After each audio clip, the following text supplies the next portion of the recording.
Ladies and gentlemen, I want to start with a question that I think is eating at every gold and silver investor right now. You bought gold, you watched the geopolitical chaos, you followed the playbook, you did everything right, and your gold stack, your gold ETF, your silver position is red. Down 13, down 14%, down more than 46% in silver from its January high, and bombs are still falling in the Middle East, and central banks still buying gold at double the historical average, and the national debt just blew past 39 trillion. So I want to ask you directly, do you understand why that's happening? Not the surface explanation, the actual mechanism, because if you don't, you're going to make the wrong decision at exactly the wrong moment, and that decision is going to cost you the most important trade of the next 5 years. I have been studying how gold and silver moved during geopolitical crisis for over 40 years, and what I am going to show you today is not an opinion, and it is a mechanical sequence that is repeated after every major oil shock since 1973 without exception. Every single clears non-bar time. And once you see it clearly, you cannot unsee it, and once you see what always comes next, the part that almost nobody is talking about right now, you will understand why I am using the word unthinkable. By the end of this, you will understand the exact mechanism that drops gold during a war, the historical record of what gold and silver do after that drop going back 50 years, the four-phase recovery pattern I have watched play out after every major oil shock in my career, and why the structural setup in 2026 is more extreme than anything I have seen in any previous cycle, which means what comes next will be larger than anything we have seen before. Subscribe now. Let me start with a mechanism, because until you understand this, nothing else makes sense here. Here's a question most financial media refuses to answer clearly. Why does gold fall during a war? It seems completely backwards. Gold is supposed to be the safe haven, the financial bomb shelter, the thing you buy when the world is on fire. So why, when Iran closed the Strait of Hormuz on March 4th and bombs started falling across the Middle East, did gold fall from fire? The answer is mechanical sequence. Write this down because you understand it.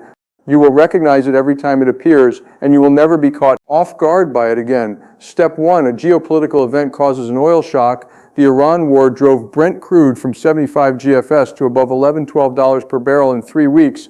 That is one of the largest energy supply disruptions in 50 years. Step 2, the oil spike drives inflation expectations higher. Not actual inflation immediately, but expectations. And expectations matter as much as reality to financial markets. When traders believe inflation is coming, they price it in immediately.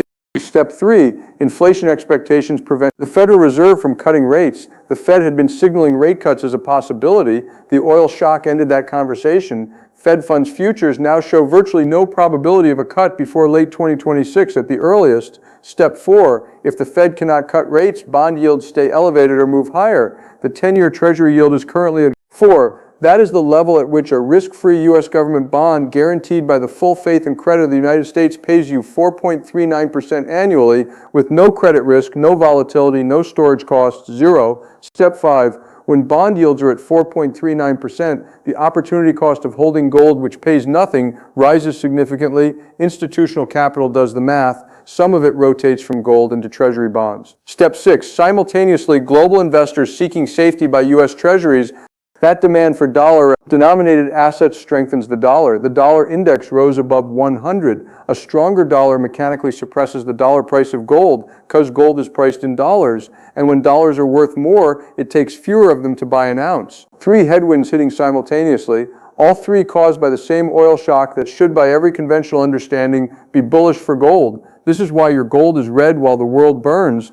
And this is why it has always been red for a period during every major geopolitical oil shock in the last 50 years. But here's where the story changes completely, because this mechanical suppression does not last. I have watched it resolve the same way every single time. And I would like to show you the historical record, not as a promise, because past performance is not a guarantee of anything, but because the pattern is so consistent and so structurally grounded that ignoring it would be the most expensive mistake you make. OPEC cuts production, slaps an embargo on the United States. Oil goes from $3 to $12, a 4-fold increase. Gold initially drops, and then gold rises 150% over the following 2 years. When you zoom out to the entire 1980 period, the full arc of the oil inflation disaster that began with Nixon ending the gold standard, gold rose 2,300, not a typo, 2,300%. The Iranian Revolution, the Shah falls, oil production collapses, oil prices go to levels that seemed unthinkable at the time, gold does nothing immediately. Then over the following 12 months, gold rises 89%. Then the year after that, another 10%. Gulf War, Iraq invades Kuwait, oil spikes, gold pops roughly 10% in a few weeks. Energy stocks and defense stocks outperform everything. The post-9/11 world markets crash, panic everywhere, and then gold begins a decade-long bull run from $250 per ounce, which was its price at the time, all the way to $1. That is a 660% move over 10 years. Russia invades Ukraine, gold breaks through $2,000 for the first time, new all-time highs. Every major oil shock in the last 50 years followed by significant gold outperformance, not because of luck, not because of coincidence, because the mechanism that temporarily suppresses gold during the shock, higher yields, stronger dollar, forced institutional selling, eventually reverses. And when it reverses, the structural case for gold reasserts itself with full force. Now here's what I need you to understand about 2026 specifically, because what makes this moment different from every previous cycle is not the war. It is the structural conditions the war landed on top of. In 1973, states' national debt was approximately $500 billion. Today it is $39 trillion. That is not a larger version of the same thing. That is a fundamentally different fiscal reality. In 1973, central banks were selling gold. Today, central banks are expected to purchase approximately 755 tons of gold in 23 consecutive years of purchases above 1,000 tons, followed by a continued elevated buying. That is not diversification. That is strategic repositioning at a level the gold market has never seen. In 1973, there was no silver supply deficit. The silver market is navigating a period where industrial consumption continues to outpace mine supply, resulting in a 5th consecutive year of market deficit. 5 consecutive years of demand exceeding supply, 5 years of inventory drawdown, 5 years of a structural imbalance that does not resolve itself because silver mine supply is largely a byproduct of other metals. You cannot simply decide to produce more silver in response to a price signal in 19. Today, silver goes into every solar panel, every electric vehicle, every AI data center, every defense system, every semiconductor. The industrial demand base that silver's price rests on today is structurally larger, structurally more inelastic, and structurally less replaceable than anything that existed in any previous cycle. In 1973, the Federal Reserve had it 20% under Paul Volcker to fight the inflation the oil shock created. That response, brutal as it was, broke the inflationary cycle. Today, the Federal Reserve is paying $1.3 trillion annually in interest on $39 trillion in debt. It cannot raise rates to 20, the arithmetic does not permit it, which means the oil shock from the Iran war is embedding into an inflationary environment that cannot be addressed through the same mechanism that resolved the 1970s version. Every structural condition is more extreme, every structural driver is more powerful, and the mechanical suppression that is currently holding gold at 46 and 12, when JP Morgan's year-end target is 6,300, when Wells Fargo's target is 6,300 by September, is temporary. That gap between where gold is today and where the most sophisticated institutional forecasters say it is going is the unthinkable that I am talking about. Now let me walk you through the 4-phase recovery pattern, because understanding which phase we are in right now changes everything about what you should do with that information. Phase 1, the panic phase. This is typically the first 1 to 4 weeks of a geopolitical shock. Oil spikes, gold spikes initially, then drops hard as the mechanical sequence I described takes hold. Financial media runs 24-hour coverage with dramatic music and red graphics designed to maximize your anxiety. Most retail investors do one of 2 things. They panic sell at the bottom of the initial drop, or they panic buy gold at the absolute top of the initial spike. Both are typically wrong. What are institutions doing in phase 1? Watching patiently. They have seen this movie before. They are not doing anything dramatic. They are positioning carefully while retail is either running for the exits or chasing the spike. Phase 2, the absorption phase, typically months 2 to 3, the initial panic subsides, the fear index, the VIX, comes down slightly and gold pulls back from its initial spike, sometimes significantly. Silver falls more, 15 to 20% or more. This is where the largest number of individual investors make their most expensive decision.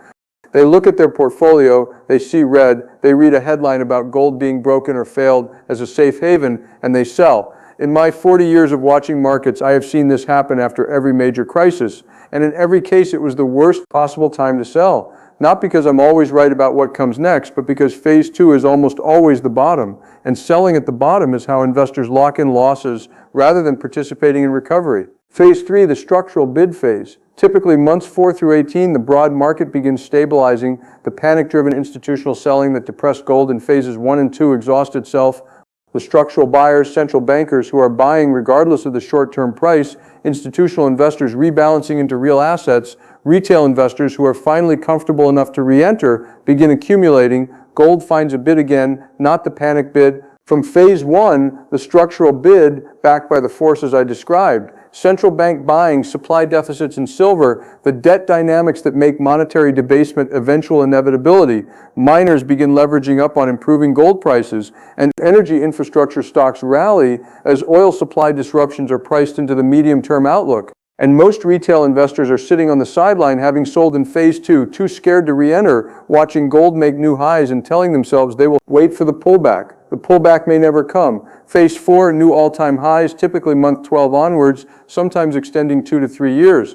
This is what the historical record shows after every major oil shock, 1979 to 1980, new all-time highs, post 9/11 all-time highs sustained for a decade, post 2022 new all-time highs. The mechanism is always the same. The oil shock embeds inflation. The inflation forces the Fed to keep rates elevated for longer than the economy can comfortably sustain. Eventually, the debt arithmetic, the cost of servicing $39 trillion at 4 to 5%, overwhelms the inflation-fighting mandate. Rates come down, the dollar weakens. The three headwinds I described reverse simultaneously, and gold responds to all three tailwinds at once. I want to be honest about where I think we are right now. Based on the timeline of the Iran war and the price action I am observing, I believe we are somewhere in the transition between phase two and phase three. The panic selling has occurred. The forced institutional liquidation from margin calls has largely exhausted itself. The structural buyers, central banks, long-term institutional allocators, physical gold buyers in Asia are beginning to accumulate at current levels. Ed Yardney, while lowering his year-end 2026 forecast from $6,000 per ounce, is sticking with $10,000 by the end of the decade. That is not a bubble forecast. That is a debt cycle forecast. Now, I want to address something that I think is the most important insight I can give you about silver specifically, because silver's story in this cycle is different from gold, and it is different in a way that most investors do not fully understand. Gold led the initial phase of the trend responding to sovereign and monetary drivers, while silver initially lagged before reacting with a delayed but higher velocity move. This dynamic, where silver often trails gold's initial breakout but moves with greater intensity, creates a natural expansion-contraction in the ratio. In the 1979 cycle, silver did not just follow gold, it outperformed gold by a factor of 3 times.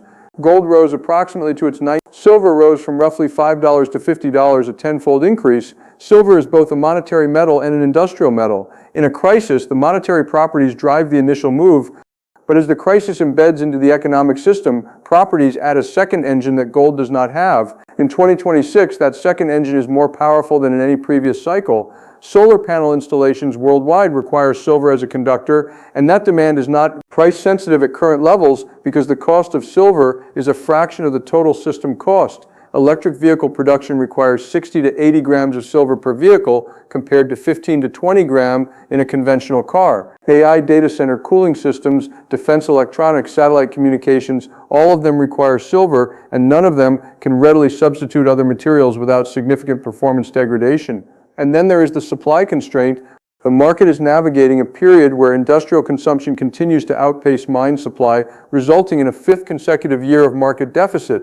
Supply elasticity remains low as most of the silver is mined as a byproduct, meaning production levels are often dictated by the economics of copper, lead, or zinc rather than silver market trends. 5 consecutive years of deficit, no supply response coming, an industrial demand base that is growing in applications where silver has no viable substitute. And China, which controls approximately 60% of global silver refining capacity, has restricted silver exports as a strategic material.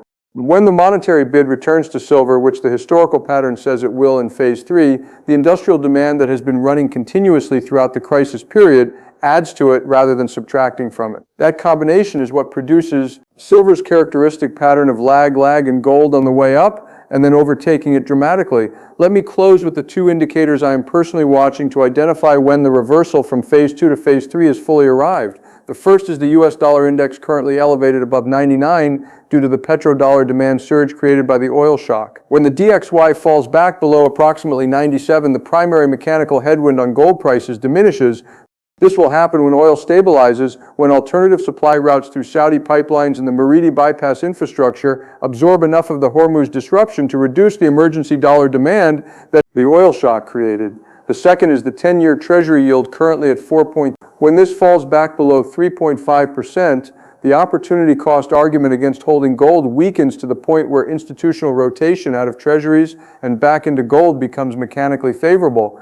This will happen when the Federal Reserve begins cutting rates, which will happen when the debt arithmetic of $39 trillion at 4 to 5% makes it impossible to continue without causing a fiscal crisis is more severe than the inflation risk we're trying to prevent.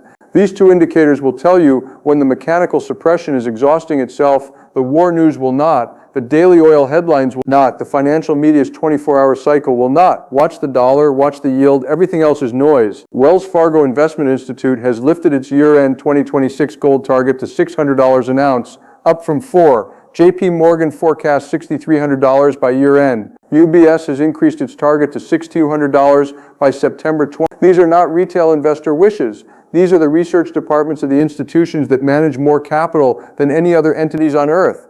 They are not issuing these targets because they believe the mechanical suppression currently operating is permanent. They are issuing them because they believe it is temporary and because they have done the structural analysis of central bank buying, supply deficits, debt dynamics, and rate trajectory that tells them the temporary suppression will eventually exhaust itself. There are two types of investors watching this unfold right now. The first type sees gold at $4,612, down from $595 an hour, and concludes the trade is over. They sold at the bottom of phase 2, and 6 months from now, when gold is making new all-time highs, they will say, I knew I should have held.